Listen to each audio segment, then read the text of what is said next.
Under the new standards, school libraries are not permitted to include book bans have got to be the stupidest thing ever.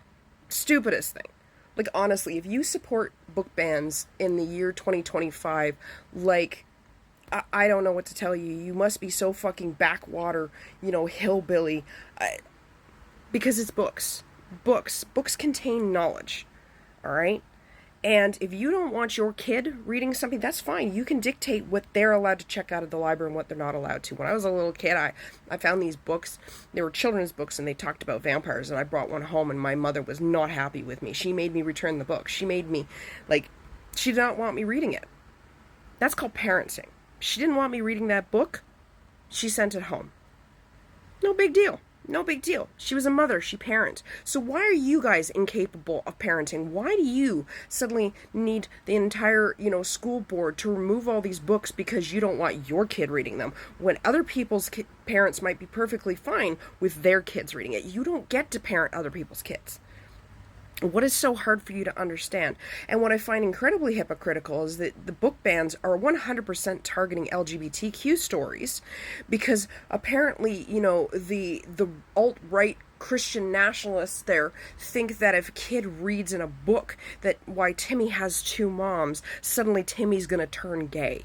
That's not how it works, people, okay? Because if you think that reading something would turn somebody gay or straight, I was inundated for years with straight fairy tale media, read books where it was all straight people, and guess what? I still turned out pansexual.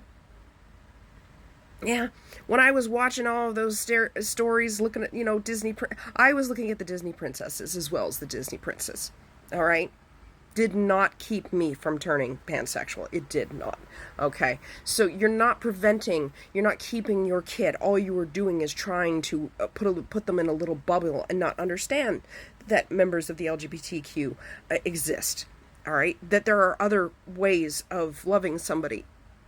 That's it. Or identifying. That's the only thing that you're keeping them from doing, which eventually they will be out in the real world and they will learn about that stuff. They will go on the internet and they will learn about that stuff. They will find that they have a trans person in their classroom or a gay person in their classroom as they all mature and age and such. You're not going to keep them from learning about it. And if they choose to be that way one day, you're not going to keep them from being it either.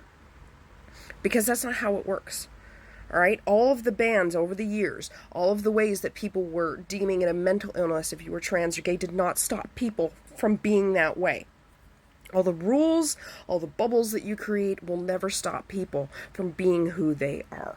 And what I find the biggest hypocrisy of all of this is that they are perfectly fine with leaving religious texts in classrooms.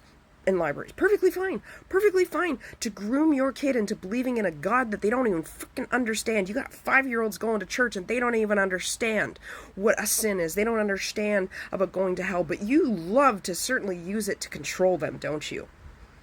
And while you're so concerned about them getting a hold of this awful grooming LGBT, you have no problem leaving them alone in the hands of youth leaders and priests and all of these religious leaders that are well known for abusing children.